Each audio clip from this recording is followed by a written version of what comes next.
మేడారంకు వచ్చే భక్తులకు ట్రాఫిక్ అంతరాయం ఏర్పడింది. దాదాపు 40 కిలోమీటర్ల వరకు భక్తులు, వృద్ధులు, పిల్లలతో తీవ్ర ఇబ్బందులు పడుతున్నారు. యంత్రాంగం భక్తుల ఇబ్బందులను పట్టించుకోకపోవడంతో తీవ్ర ఆగ్రహం వ్యక్తం చేస్తున్నారు. దీనిపై మరింత సమాచారం మేడారం నుంచి భక్తులతో మా ప్రతినిధి రాకేష్ అందిస్తారు. ఆదివాసుల ఆరాధ్యమైన శ్రీ సమ్మక్క సారలమ్మ జాతరకు ఈరోజు 31వ తారీఖు తల్లులు సమ్మక్క సారలమ్మ తిరిగి వనప్రవేశం ఉంటుంది. దీంతో పాటు ఇరు రాష్ట్రాల నుంచి భక్తులు కోలాహలంగా మేడారం సమ్మక్క సారలమ్మ గద్దెల వద్దకు చేరుకుంటున్నారు. అయితే ఈ రోజు అంటే 31వ తారీఖు కావడంతో భక్తులు అధిక సంఖ్యలో మేడారం వస్తున్నారు. మరి అంటే దాదాపు 14 గంటల నుంచి బస్సు కానీ వెహికల్స్ కానీ ట్రాఫిక్ జామ్తో ఇబ్బందులు పడుతున్నారు. వృద్ధులు కానీ మహిళలు కానీ బాగా చాలా ఇబ్బంది పడుతున్నారు. ఇప్పుడు భక్తులతో మాట్లాడే ప్రయత్నం చేద్దాం. చెప్పండి సార్, ఎక్కడికి వస్తున్నారు మీరు? నేను సైదాబాద్ నుంచి వస్తున్నాను, హైదరాబాద్ నుంచి. నా పేరు రామచందర్. మేము యాక్చువల్లీ మేము అక్కడి నుంచి బయలుదేరి మార్నింగ్ 8 o'clockకి బయలుదేరిపోయినాము. మేము ఇక్కడికి వచ్చేసరికి మాకు 4:30 అట్లా అయిపోయింది. అప్పటి నుంచి లైన్లోనే ఉన్నాం. లైన్ మొత్తం బిజీ. బస్సు ఉంది, వెనకాల బండి ఉంది. ఇది నా బండి. ఈ బండి వెనకాల నేనున్నాను, లైన్లో ఉన్నాను.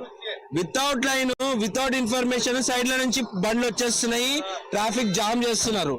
చూసుకుంటాం మళ్ళీ మధ్యలోకి దూరిస్తున్నారు. దానివల్ల మాకు ఏమైపోతుందంటే మా దాంట్లో కూడా పిల్లలు ఉన్నారు, మేము కూడా పిల్లలతోటే ట్రావెల్ చేస్తున్నాము. కానీ మీరు కార్లలో ఏసీ వేసుకొని పోతున్నారు, మేము నాన్ ఏసీలో పోతున్నాము. మాకు కూడా పిల్లలు ఉన్నారు కదా. మీరు పట్టించుకోకుండా చేయకుండా ఉల్టా మా మీద దాడులు, ఏమన్నా అంటే దాడులు. విషయాలు మేము సికింద్రాబాద్ నుండి వచ్చినాము. నిన్న మేము మధ్యాహ్నం 3 గంటలకు బయలుదేరినామన్న సికింద్రాబాద్ నుండి. ఈ రోజు పొద్దున 7:30 అవుతుంది. ఇంకా కూడా మాకు 6 కిలోమీటర్ల దూరం ఉంది మేడారము. దగ్గర పసరా, అది ఒక 40 కిలోమీటర్లు ఉంటది. ఆడికేని ఇట్లనే బస్సు వెనక బస్సు అన్ని ఆర్టీసీ బస్సులే. ఇలా 50% ఖాళీ బస్సులే. అన్ని ఖాళీ బస్సులు ఉట్టిగా తిరుగుతున్నాయి. Driver, conductor. మేము 8-10-15 కిలోమీటర్లు నడుచుకుంటూ వస్తున్నాము. జర ఎక్కించుకోవాలా ముంగడదాకా ఇడు అంటే కూడా ఎవరు ఇడుస్తలేరు. మేము ఎక్కించుకోము, మాతో కాదు.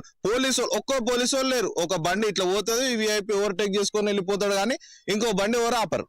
పోలీసు వాళ్ళు లేరు. పోలీసు వాళ్ళు అంతా టీవీలలో చూస్తున్నాం, మన దర్శనాలు చేసుకుంటూ బిజీ ఉన్నారు. ఈడ ఊరు లేరు. రోడ్ల మీద ఉన్నా కానీ కూడా మగబుట్టలు ఎంచుకుంటూ తింటారు. మేము తోవలో చూసుకుంటూ వస్తున్నాం కదా. ఎంత అవస్థ అన్న. మేమంటే పోతామన్నా. ఇట్లా లేడీస్ నిన్న మధ్యాహ్నం ఎక్కిరన్న బస్సాలు. వాళ్ళకు ఎన్ని అవసరాలు ఉంటాయి, ఎన్ని ప్రాబ్లమ్స్ ఉంటాయి. ముసలు ఆయన పెరాలసిస్ ఆయన బస్సు అయినా ఎక్కించుకోమంటే ఎవరు ఎక్కించుకుంటలేరు పాపం. కార్లో పంపిస్తారు మమ్మల్ని. బస్సులో ఎంతసేపు వెయిటింగ్ ఉంటారు? మేము 6 గంటలకు ఎక్కినాం. శుక్రవారం 6 గంటలకు ఎక్కినాం. తెల్లని దాకా మేము ఎంత పిల్లలతో అవస్థ పడతారు. చిన్న పిల్లలు మోషన్స్ పోవాలంటే ఎట్లా పోవాలి? అడవిలలో మస్తు ఇబ్బంది అవుతుంది. ఇంట్లో వెళ్దామని వచ్చినాం మేము. మస్తు పాపం వాళ్ళు బస్సులో ఎంత మళ్ళీ మధ్యలోనే ఎట్లా రావాలి? బస్సులో కండక్టర్లకు ఇబ్బంది అవుతలేదా?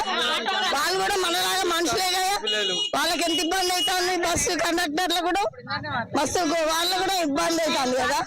మేము వరంగల్ హన్మకొండ నుంచి వచ్చినాం. సాయంత్రం 6:30కు బస్సు ఎక్కినాము. ఇప్పటి వరకు చేరుకోలేదు మేము మేడారానికి. కానీ మేము సాయంత్రం నిన్న సాయంత్రం 6 గంటలకు, శుక్రవారం సాయంత్రం 6 గంటలకు. ఇప్పటి వరకు ఎవరు ట్రాఫిక్ క్లియర్ 100 డేలు కూడా చేసిన సార్ అవుతుంది, క్లియర్ అవుతుంది అని అన్నారు. ఇప్పటి వరకు ఎవరు క్లియర్ చేసిన వాళ్ళు లేరు. రాత్రి 1 గంటకు చేసిన, సాయంత్రం తెల్లారారుల 4:30కి చేసినాం. ఆటోలకు కూడా విఐపి పాసులు. మేమే వాలంటరీగా విఐపీలను అందరినీ అక్కడ ఎందుకు మీరు వెళ్తున్నారు, ఓవర్టేక్ చేసి వెళ్ళరద్దు కదా అని చెప్పేసి అని మేమే ఆపేశాము. ఇంతవరకు ఇప్పుడు కూడా ఆపుతున్నాం. వస్తున్నాయి వెహికల్స్ చూడండి, విఐపీ వేసుకొని వస్తున్నారు. ఇంతవరకు ఇక్కడ ఉన్నది కార్లు మొత్తం అన్ని వెళ్ళిపోయి. అసలు విఐపి పాస్ వాళ్ళకి ఇచ్చిన వాళ్ళు ఎవరు? విఐపి పాస్ ఇచ్చి విఐపి పాస్ అని ప్రతి వెహికల్ కు పాస్ అని చెప్పుకొని అట్లా పోతా అంటే మాకు చాలా అసలు ఎంత ఇబ్బంది అవుతుందంటే అంత ఇబ్బంది అవుతుంది. మేము బస్సులో వచ్చినాం, ఆర్టీసీ బస్సులో వచ్చినాం. సాయంత్రం 3 గంటలకు ఎక్కినాం. 3 గంటల నుంచి ఇంతవరకు మాకు అసలు ఏమీ లేదు. ఆ పాస్ అనేసి అసలు పాస్ ఇచ్చిన వాళ్ళు ఎవడు? నిన్న సాయంత్రం 3 గంటలకు హన్మకొండలో ఎక్కినాం. ఇంతవరకు మాకు ఏం లేదు. పిల్లలు ఉన్నారు మా దాంట్లో, కొంచెం హెల్త్ బాగాలేను, బీపీ షుగర్ అందరు ఉన్న వాళ్ళు ఉన్నారు. మేము టాబ్లెట్స్ ఇట్లా ఏం తీసుకోవాలి, నైట్ దర్శనం చేసుకుని వెళ్ళిపోదాం అనుకున్నాం. అదే రాత్రి నుండి మేము పడిగప్పులు కాసుకుంటున్నాం, సంచి పిల్లలు వేసుకొని కూర్చుంటాం మేము. అసలు ఇంత కూడా ఇది లేదు, ట్రాఫిక్ క్లియర్ అయితే లేదు. ఒకటే తాగుతున్నారు, చేస్తున్నారు, బండ్లు అట్లనే నడుపుతున్నారు, కొట్లాడుకుంటున్నారు, కొట్టుకుంటున్నారు. చాలా రద్దీగా నడుస్తుంది ఇక్కడ. పోలీసులు అవపడుతున్నారా? అసలు ట్రాఫిక్ క్లియర్ చేసే ప్రయత్నం చేస్తున్నారు? పోలీసులు ఎవరు లేరు. మాకు మేమే ట్రాఫిక్ క్లియర్ చేసుకుంటాం, మాకు మేమే వస్తున్నాం. ఎన్ని గంటలు అవుతుందమ్మా మీరు? మేము నైట్ 8 o'clock నుండి ఇప్పటి వరకు మేము ఇన్నే ఉన్నాం. ఇంకా చెప్పండి సార్, మీరు ఎక్కడి నుంచి వస్తున్నారు? మేము వరంగల్ నుంచి వస్తున్నాము. సాయంత్రం 8 గంటలకు బయలుదేరినాము. ఇప్పుడు 8 అయిపోతుంది, ఇంకా ఇంతవరకు క్లియర్ కాలేదు.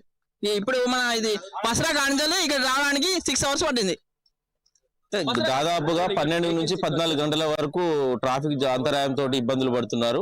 కెమెరా పర్సన్ సతీష్ తో రాకేష్ 60 ములుగు జిల్లా.